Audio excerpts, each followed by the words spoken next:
At 11:02 in the morning on August 9, 1945, the second atomic bomb did not fall on its first target. It was supposed to hit Kokura, a city with one of Japan's major arsenals, but smoke and haze covered the aiming point, and the American B-29 called Boxcar was running low on fuel. Major Charles Sweeney turned southwest toward Nagasaki. The city below had not been the first choice. Many people there did not know they had become the backup plan. Then the bomb bay opened and a plutonium weapon called Fat Man dropped through the clouds. By that hour, Japan had already been hit once at Hiroshima. The Soviet Union had already declared war. Japanese leaders were already locked inside a crisis they could not control. And still, even after Hiroshima, Japan had not surrendered. That is the part many people skip. For decades, the simple version has been repeated. The United States dropped the atomic bombs, Japan surrendered, and the war ended. But the real record is more difficult, more uncomfortable, and more human than that. Hiroshima terrified Japan's leaders. Nagasaki confirmed that the weapon was not a one-time miracle. The Soviet invasion destroyed Japan's last diplomatic hope, and Emperor Hirohito's intervention broke a government that was frozen between surrender and destruction. So did the atomic bombs really force Japan to surrender? The answer is yes, but not alone. And once you see how close the decision came to collapsing, the ending feels less like a clean military conclusion, and more like a nation trapped in a room with every exit catching fire. Please subscribe to Drafted History for more forgotten history and declassified stories. Watch till the end, because the truth is not that simple, and comment on your country below. By the summer of 1945, Japan was already losing the war. Its navy had been shattered. Its merchant shipping had been strangled by American submarines and mines. Its cities had been burned by conventional bombing, especially after the B-29 firebombing campaign from the Mariana Islands. Food was short, fuel was nearly gone. The home islands were being prepared for invasion, and Japan's leaders knew that the next battle might happen on Japanese soil. But losing a war and surrendering are not the same thing. Inside Tokyo, the most powerful leaders were divided. The Supreme Council for the direction of the war, often called the Big Six, included Prime Minister Kantarō Suzuki, Foreign Minister Shigenori Tōgō, War Minister Korechika Anami, Navy Minister Mitsumasa Yonai, Army Chief of Staff Yoshijiro Umezu, and Navy Chief of Staff Soemu Toyoda.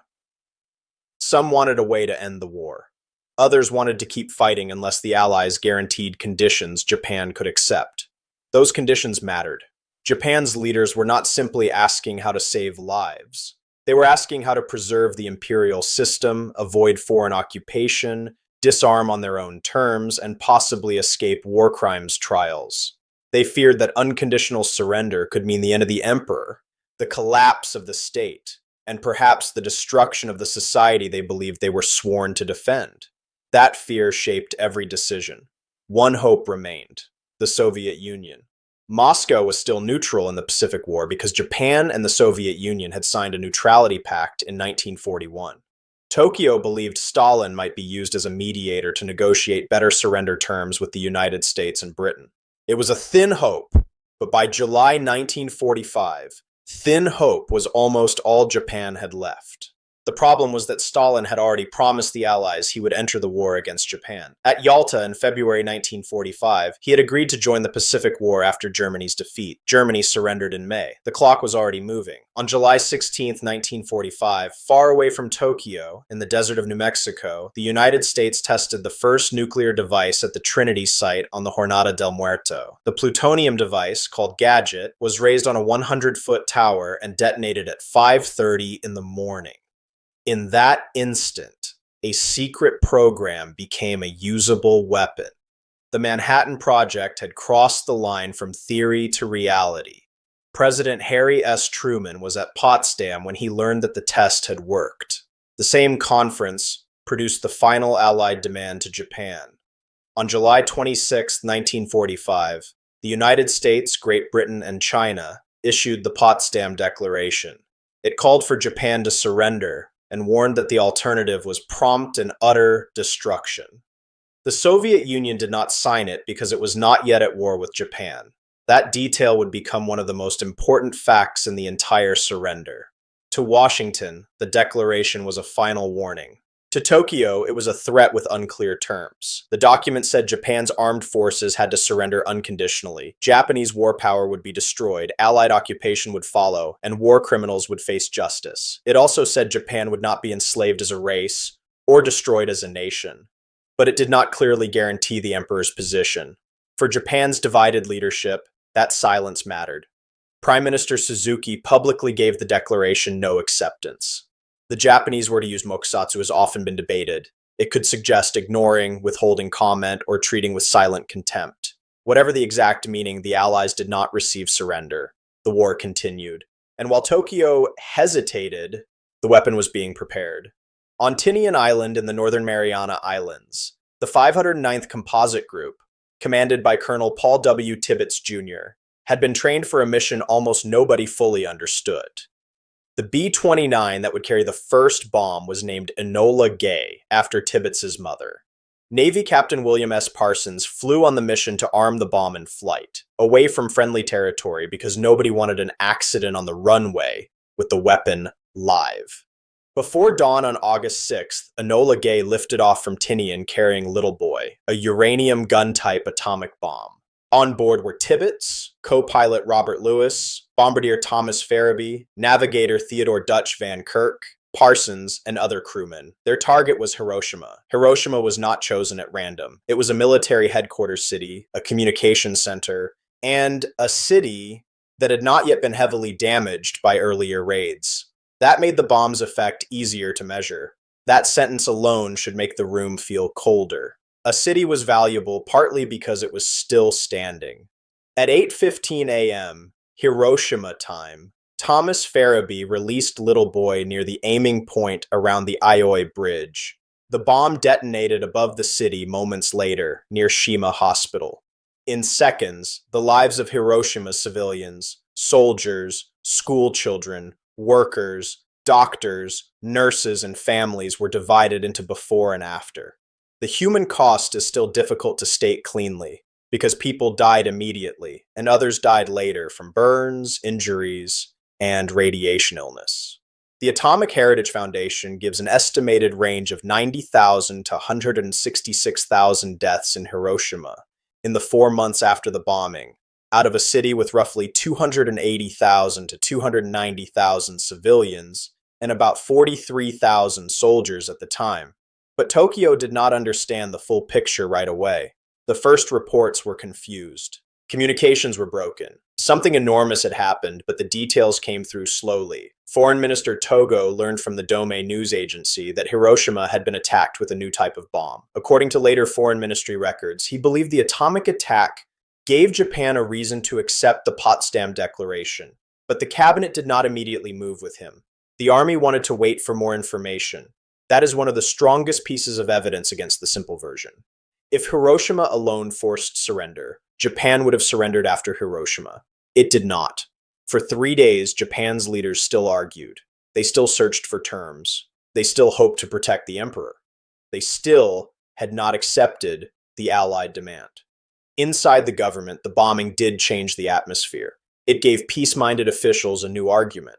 It created fear that Japan's cities could be destroyed one by one without warning. It also raised a horrible question. Was this a single weapon the United States had rushed into use, or did America have more? No one in Tokyo knew for certain, and that uncertainty may have been as powerful as the blast itself. The American side wanted Japan to believe more were coming. The truth was more complicated. The United States had used the uranium bomb on Hiroshima and had a plutonium bomb ready for another mission, but it did not have an unlimited supply. More weapons would take time. Japanese leaders did not know that. They had to make decisions in the dark, while reports from Hiroshima were still incomplete. But even then, the military hardliners did not simply fold. Some still believed that if Japan could force a bloody invasion of the home islands, the United States might accept better terms. The planned defense strategy, often called Ketsu-go, aimed to make any invasion so costly that the Allies would negotiate. That plan placed soldiers and civilians alike in the path of a catastrophe. This is where the moral pressure becomes almost impossible to untangle. American leaders feared an invasion would cost huge numbers of American lives and even larger numbers of Japanese lives. Japanese leaders feared surrender could destroy the imperial state. Civilians had almost no control over either decision. They were trapped beneath strategies written in rooms far away. And then, just as Japan was trying to understand Hiroshima, the second blow came from the north. On August 8, 1945, Soviet Foreign Minister Vyacheslav Molotov told Japanese Ambassador Naotake Sato that the Soviet Union would consider itself at war with Japan as of August 9th. The Soviet declaration stated that Japan had refused the Potsdam demand and that Soviet mediation had lost its basis. For Tokyo, this was a political disaster. The last hope of using Moscow as a mediator vanished overnight. Japan was no longer facing only the United States, Britain, China, and their allies. Now it faced the Red Army, battle-hardened from Europe, moving into Manchuria against the Kwantung Army. The Soviet attack began on August 9th. It struck Japanese-held Manchuria with enormous force. The Kwantung Army had once been one of Japan's strongest formations, but by 1945, it had been weakened as men and equipment were pulled away to defend the home islands. The Soviet entry meant Japan could be invaded or occupied from more than one direction. It also raised a fear that may have mattered deeply to the emperor and the court. If the Soviets gained a role in occupying Japan, the monarchy might not survive. That same morning, another B-29 was already in the air. Boxcar left Tinian carrying Fat Man, the plutonium implosion bomb. The aircraft was flown by Major Charles Sweeney. The primary target was Kokura, but clouds and smoke blocked visibility. After repeated runs, with fuel becoming a serious problem, the crew turned toward the secondary target, Nagasaki. Nagasaki was a port city with major industry, including Mitsubishi facilities. But it was also full of ordinary people who had no say in surrender policy, no seat in the Supreme War Council, and no power over Stalin, Truman, Hirohito, or the generals deciding the fate of millions. At 11:02 a.m., Fat Man exploded over Nagasaki. The hills and terrain shaped the damage differently than Hiroshima, but the result was still devastating. Estimates vary, but the Atomic Heritage Foundation lists roughly 60,000 to 80,000 deaths in Nagasaki by the end of 1945. Now Japan's leaders faced two facts they could not explain away. The United States had used a second atomic bomb. The Soviet Union had entered the war. The war was no longer just unwinnable. It was closing from every side. If you are still watching, subscribe and like the video. Then drop your thoughts in the comments. Was history told right, or are we missing something? The most important meeting came on August 9th. Japan's leaders were split. The peace side wanted to accept the Potsdam Declaration, but with one condition: preservation of the imperial institution. The military hardliners wanted more conditions. They wanted Japan to handle its own disarmament, conduct its own war crimes trials, and prevent occupation of the homeland. Those were not small details. They were demands that could have kept the war going. The Big Six could not agree. That deadlock pulled Emperor Hirohito into the decision. The emperor had usually ruled through ministers and advisors, but now the government needed what was called a sacred decision. Hirohito chose surrender, accepting the Potsdam terms as long as they did not compromise the emperor's position. Even then, the crisis was not over. On August 10th, Japan sent a surrender offer through neutral channels, saying it would accept the Potsdam Declaration, with the understanding that it would not prejudice the emperor's sovereignty. The Allied reply, associated with Secretary of State James F. Burns, did not give Japan a simple guarantee. It said the emperor and Japanese government would be subject to the supreme commander for the Allied powers, and that Japan's final form of government would be established by the freely expressed will of the Japanese people. That answer was carefully worded.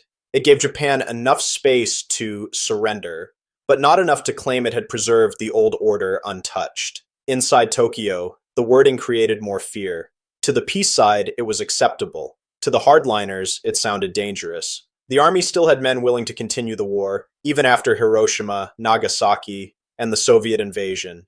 That is the detail that changes how this ending feels. Japan did not move from bombing to surrender in a straight line. It moved through confusion, fear, argument, and near collapse. The bombs did not simply flip a switch. They changed the balance inside a leadership already under unbearable pressure. The Soviet invasion did not simply add one more military problem. It destroyed the last diplomatic illusion. And still, men with power resisted. On August 14th, Hirohito made another sacred decision. He accepted the Allied reply. According to later accounts collected by the National Security Archive, he argued that continuing the war would reduce the nation to ashes, and he chose to record a message to be broadcast to the Japanese people. That recording became one of the most dangerous objects in Japan. A group of army officers tried to stop the surrender. In what became known as the Kyujo incident, they moved against the Imperial Palace, searching for the Emperor's recorded message. They wanted to prevent the broadcast and keep the war going. The coup failed. War Minister Korechika Anami, torn between loyalty to the Emperor and sympathy with officers who wanted resistance, died by suicide early on August 15th. That morning, Japan waited to hear a voice most people had never heard before. At noon on August 15th, 1945, Emperor Hirohito's broadcast went out over the radio. His language was formal, distant, and difficult for many ordinary people to understand. He did not use the plain word surrender, but the meaning became clear. The war was over. Japan would accept the Allied terms. In the broadcast, the Emperor referred to a new and cruel bomb, and said the war situation had not developed to Japan's advantage. He also spoke of enduring the unendurable. Across Japan, people listened in silence, confusion, grief, shame, relief, disbelief, or anger. Some had lost family in bombing raids, some had been taught surrender was dishonor, some were simply exhausted by hunger and fear. Others did not yet know what occupation would bring. The war had ended, but nobody knew what kind of future had just begun. For Americans, August 14th in the United States brought celebration because of the time difference. Crowds filled streets. People cried, laughed, kissed strangers, rang bells, and believed the nightmare was finally ending. For Allied prisoners of war, for troops expecting invasion, for families waiting at home, surrender meant survival. It meant sons, brothers, fathers, and friends might not have to land on Kyushu or Honshu under fire. That part is real, but so is the other part. In Hiroshima and Nagasaki, survival did not feel like victory. The people still alive walked through a world that no longer made sense. Hospitals were overwhelmed. Families searched. Survivors carried memories that would last far beyond the surrender ceremony. Many later became known as hibakusha, atomic bomb survivors, and their testimony helped shape the global memory of nuclear war. On September 2nd, 1945, the formal surrender took place aboard the USS Missouri in Tokyo Bay. General Douglas MacArthur stood as Supreme Commander for the Allied powers. Foreign Minister Mamoru Shigemitsu signed for the Emperor and the Japanese government.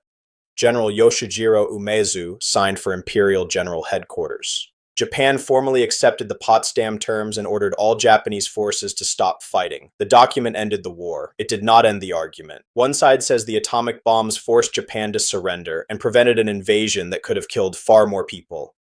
That argument points to Japan's refusal after Potsdam, the military's plans for homeland defense, the split inside the leadership, and the fact that surrender came only after Hiroshima and Nagasaki. It also points to the fear among American leaders that invasion would be a bloodbath. There is evidence for that view. Another side says Japan was already near defeat, that blockade and conventional bombing had crippled the country, and that Soviet entry may have mattered more than the atomic bombs. That argument points to Japan's desperate attempt to use Moscow as mediator, the collapse of that hope on August 8th and 9, and the way the Soviet invasion changed Japan's political and strategic situation overnight. Historian Tsuyoshi Hasegawa has argued that Soviet entry was more decisive than the atomic bombs, while also saying neither factor alone was a simple knockout punch. There is evidence for that view too. And then there is the third view, the one that may be closest to the actual human chaos of August 1945. Japan surrendered because several pressures hit at once, and no single factor can honestly carry the whole weight. Hiroshima showed that the United States had crossed into a new kind of war. Nagasaki showed that Hiroshima was not necessarily the end of it. The Soviet invasion destroyed the only remaining hope for negotiated mediation through Moscow. The emperor's intervention gave Japan's divided government a way to break the deadlock, and the failed coup showed that even then, surrender was not guaranteed. That is why the title matters. Asking whether the atomic bombs forced Japan to surrender is not just a question about weapons. It is a question about power, fear, timing, and how governments make decisions when civilians are already paying the price. The bombs were not irrelevant. They were not just symbols. They changed the psychology of the crisis. They gave peace advocates inside Japan an argument that the nation faced destruction beyond anything it could resist. They gave Hirohito language to justify surrender to a people trained to endure. They made delay feel suicidal. But Hiroshima alone did not bring surrender. Nagasaki alone did not bring surrender. The Soviet invasion alone cannot be separated from the exact moment it arrived. The truth is that surrender came when Japan's leaders could no longer pretend time was on their side. That is the honest answer. The atomic bombs helped force Japan to surrender, but they did not act alone. They were part of a final convergence: nuclear shock, Soviet attack, blockade, bombing, military collapse, fear for the imperial system, and an emperor willing at last to overrule men who still wanted conditions the Allies would never accept. And that answer should leave everyone uneasy. Because if you say the bombs were necessary, you still have to face the cities beneath them. If you say they were not necessary, you still have to face the soldiers and civilians who might have died in an invasion or continued blockade. If you say the Soviet invasion was decisive, you still have to explain why Hiroshima changed the mood of Japan's leadership before the Red Army crossed the border. And if you say Japan was already beaten, you still have to explain why parts of its military tried to stop surrender even after 2 atomic bombings and Soviet entry. History does not give us a clean room to stand in. It gives us men in command rooms reading broken reports. It gives us civilians under aircraft they cannot stop. It gives us diplomats waiting on a neutral power that has already chosen war. It gives us an emperor recording a surrender message while officers search a palace to destroy it.